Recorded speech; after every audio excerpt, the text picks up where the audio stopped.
अस्सलाम वालेकुम। अब हमारा बिजनेस एथिक्स चैप्टर का पार्ट 2 जिसमें हमने पढ़ना है एथिक्स चैलेंजेस, जिसमें हमारा पहला चैलेंज होता है कॉन्फ्लिक्ट ऑफ इंटरेस्ट।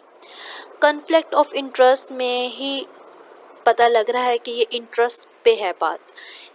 तो इसमें ये होता है कि एक पर्सन अपना जो होता है ना पर्सनल इंटरेस्ट गेन के उसमें पड़ा होता है कि मेरा इंटरेस्ट मिल जाए, मतलब अपना पर्सनल इंटरेस्ट उसको प्रायोरिटी पे रखता है वो। इसको एग्जाम्पल से समझते हैं। फॉर एग्जाम्पल एक डॉक्टर है, उसका अपना क्लिनिक भी है और वो एक ऑर्गेनाइजेशन में काम भी करता है। तो वो क्या करेगा कि वो अपने क्लिनिक पे ज़्यादा टाइम देगा क्योंकि उसमें उसको ज़्यादा अर्निंग हो रही है।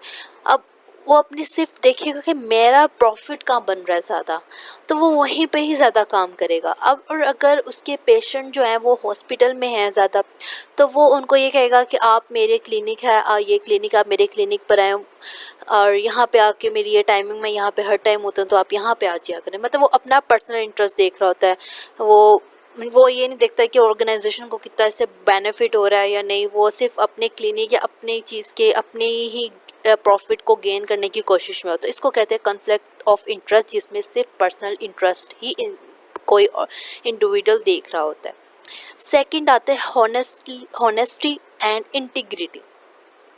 हॉनेस्टी का उर्दू का मायने ही है ईमानदारी, और इंटीग्रिटी जो होता है ना वो इससे एक लेवल ऊपर होता है ईमानदारी से ज़्यादा। तो इसको ना आपको एग्जाम्पल से बताती हूँ, दोनों में फ़र्क क्या है।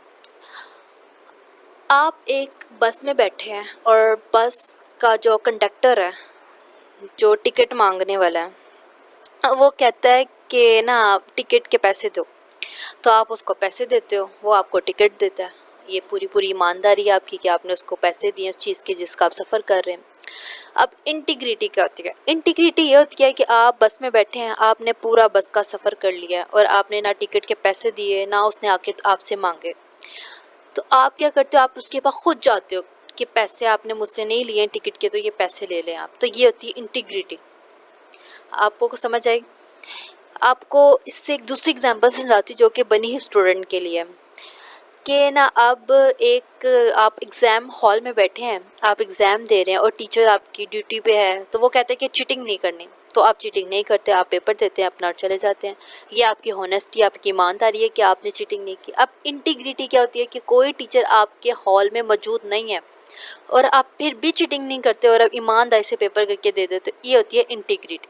अब आ गई होगी आप लोगों को समझ, नहीं आई तो आप कमेंट में पूछें मुझसे।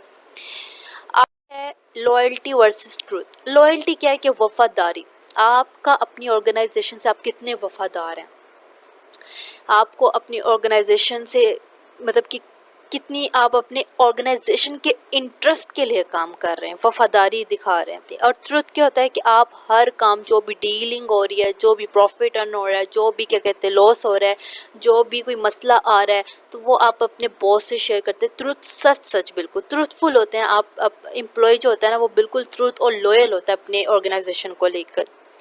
ये अब आता है अगला, विसल ब्लोइंग। विसल ब्लोइंग होती है कि ना आप एक एम्प्लॉय जो होता है ना, अगर उसके बिजनेस ऑर्गेनाइजेशन में कोई इलीगल काम हो रहा है तो वो बाहर बढ़ चढ़ के जाके गवर्नमेंट अथॉरिटीज़ को जाके बताता है, मीडिया को बताता है कि इस बिज़नेस में ऐसा इलीगल काम हो रहा है। वो विसल ब्लोइंग का मतलब ये है कि बाहर जाके आपका बता देना, अपने बिजनेस की बातों को बाहर जाके खोल देना। अनएथिकल प्रैक्टिस है ये एक तरह की। तो ये भी आगे होगी समझ। हमारा है कि organisation shape ethical conduct. Ethical में किस तरह ऑर्गेनाइजेशन को कंडक्ट किया जाता है। एथिकल लीडरशिप के लीडरशिप कोई भी लीड करने के लिए आपको एक एथिकल रूल्स रेगुलेशन होना चाहिए, जिसकी बुनियाद पे ही आप लोगों को, एम्प्लॉय को लीड कर रहे हो। एथिकल एक्शन के कोई भी एक्शन लिया जाए वो एथिकल हो, वो हमारे जो ऑर्गेनाइजेशन के रूल एंड रेगुलेशंस हैं उसी के हिसाब से, वही एथिक है आपका। एथिकल एजुकेशन के आपके एम्प्लॉय को एथिकल इन्फॉर्मेशन देना, एजुकेशन देना उसके बारे में कि ये सब हमारे रूल्स एंड रेगुलेशन है, आपने इसके मुताबिक काम करना है। एथिकल अवेयरनेस के आपके एम्प्लॉय अवेयर हो आपके एथिक से। वो सिर्फ एजुकेशन में ही आ जाता है, एजुकेशन देंगे तो वो अवेयर भी हो जाएंगे। आगे आता है कि acting responsibly to satisfy society. ये सबसे मेन चीज़ है बिजनेस की, कि बिजनेस को ना आप ओवरऑल देखना पड़ता है, अपनी जनरल पब्लिक को भी, एम्प्लॉय को भी, कस्टमर्स को भी, इन्वेस्टर को भी, इन सबको सेटिस्फाई करना पड़ता है एक ऑर्गेनाइजेशन को। जिसमें पहला आता है जनरल पब्लिक। जनरल पब्लिक जो होती है ना, उसमें फर्स्ट आता है पब्लिक हेल्थ इश्यूज़ कि आप पब्लिक हेल्थ इश्यूज़ के बारे में बहुत उसको प्रायोरिटी पे रख रहे हैं, उसको देख रहे हो। अगर कोई ऐसा आपकी इन्वायरमेंट आपकी सोसाइटी में ऐसा हो रहा है तो आप उसको भी देखें कि ये काम नहीं हो हमारे इन्वायरमेंट में, हमारे पब्लिक के अंदर ये चीज़ें दूर हों। इस पे आप पैसे देते हैं, चैरिटी करते हैं, प्रोटेक्टिंग द इन्वायरमेंट में आप क्या कहते हैं, रिसाइकलिंग करते हैं, पोल्यूशन पोल्यूशन करने को कम करते हैं कि हमारे बिजनेस से कोई पोल्यूशन ना हो, ग्रीन मार्केटिंग करते हैं, आप दरख्त उगाते हैं। और क्या कहते हैं, आगे आता है कॉर्पोरेट फिलैंथ्रोपी, इसमें आप चैरिटी करते हैं, आप इसमें डोनेशन करते हैं, क्या वॉलंटरी एफर्ट्स कर रहे होते हैं अपनी, और क्या कहते हैं सोशल ऑर्गेनाइजेशंस बना रहे होते हैं कि हम मतलब कि अपनी जनरल पब्लिक के लिए कुछ कर रहे होते हैं। Development the quality of the work force, एक ऐसी क्वालिटी ऑफ वर्क फोर्स बनाते हैं जिसमें आप क्या कहते हैं और ट्रेनिंग देते हैं, दूसरे लोगों को एजुकेशन देते हैं, काम करने का तरीका बताते हैं, स्किल सिखाते हैं, ये सब जनरल पब्लिक में आ जाता है। आगे आती है रिस्पॉन्सिबिलिटीज़ टू कस्टमर्स। कस्टमर्स बहुत मैटर करते हैं किसी भी बिजनेस के लिए। अगर आप उनको जितनी प्रायोरिटीज़ और जितनी इज्जत और जितनी सेटिस्फेक्शन देंगे वो उतना ही आपके पास आएंगे। राइट टू बी हेard, उनको राइट दें कि उनको सुने आप। राइट टू बी सेफ, उनको सेफ महसूस करवाएं। राइट टू चूज़, उनको चूज़ करने का मौका दें। राइट टू बी इन्फॉर्म्ड, उनको हर चीज़ की इंफॉर्मेशन दें, इन्फॉर्म करें, उनको बिल्कुल सेटिस्फाई रखें। आगे आता है रिस्पॉन्सिबिलिटी टू एम्प्लॉयज़। ये भी मैटर करता है एक ऑर्गेनाइजेशन के लिए कि वर्क प्लेस सेफ्टी होनी चाहिए। आपको एम्प्लॉयज़ को सेफ्टी वर्क प्लेस एक ऐसा माहौल देना चाहिए जहाँ पे वो सेफली महसूस करें। क्वालिटी ऑफ लाइफ इश्यूज़, कि लाइफ इश्यूज़ में कि आप उनको एक पैकेज ऐसा दें कि जिसमें उनके लाइफ इश्यूज़ के भी मसले जो है ना वो आपके उस पैकेज में हल हो जाएंगे। कोई पैसे का कोई मसला है, उनको कमीशन, ये कोई लाइफ स्टाइल्स में जो उनके छोटे छोटे जो खर्चे हो रहे हैं वो उनके पूरे हो जाएं उसमें। Ensuring equal opportunity in the job, job में पूरी अपॉर्चुनिटीज़ उनको दें कि हर हर किसी को इक्वालिटी पे रखें। किसी का आपको ये ना हो कि आप वो इक्वालिटी पे ना हो, किसी के साथ बाइस्ड हो, ये चीज़ें भी नहीं होनी चाहिए। एज डिस्क्रिमिनेशन, कि आप एज डिस्क्रिमिनेशन ना करें कि आप कोई मतलब कि कोई आपका एम्प्लॉई है वो 50 टच कर गया तो आप उसको क्या है, अब आप रिटायर हो जाए यहाँ से कि आपकी एज हो गई है। आप नहीं कर सकते, आप ना करें ऐसा। आप सेटिस्फेक्शन दें अपने कम एज वाले एम्प्लॉयज़ को भी, और जो जिनकी एज होगी उनको भी। आप रिटायर ऐसे नहीं कर सकते, उनको कोई ऐसा पैकेज दें या फिर कोई सेटिस्फाई करें। आप ऐसे एज से किसी को ना आप जज ना करें।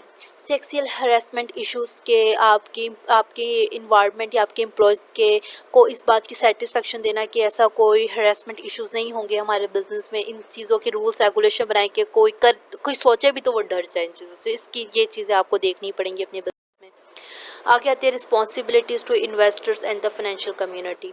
देखिए, किसी भी ऑर्गेनाइजेशन का जो सबसे मेन मकसद होता है कि वो होता है प्रॉफिट अर्न करना। तो आप अपने जो आपके इन्वेस्टर हैं, फाइनेंशियल कम्युनिटी है, उनको इस चीज़ का यकीन दिलाएं कि यहाँ पे कोई इलीगल काम नहीं हो रहा आपके बिज़नेस में। आपको प्रॉफिट बिल्कुल वैसे ही मिलेगा, जितना आप इन्वेस्ट करेंगे उतना हम आपको प्रॉफिट भी उतना देंगे। बिहेव उनके साथ आप एथिकल करें, ये सारी चीज़ें ये उनको सेटिस्फाई करेंगी। तो यहाँ पे हमारे सारे टॉपिक्स अब ख़त्म होते हैं, बिज़नेस एथिक का चैप्टर ख़त्म हो जाता है। अब आपको कोई भी इशू होता है, इसमें कोई भी मसला आ रहा है तो आप मुझे मैसेज करें, कमेंट करें। कमेंट में मैं आपको बिल्कुल डिटेल में हर चीज़ बताऊंगी, कोई मसला नहीं है इसमें। तो आप मुझे सब्सक्राइब करें ताकि अगली दफ़ा आपको कोई वीडियो आए तो वो आपको फ़ौरी पता लग जाए। थैंक यू सो मच सुनने के लिए।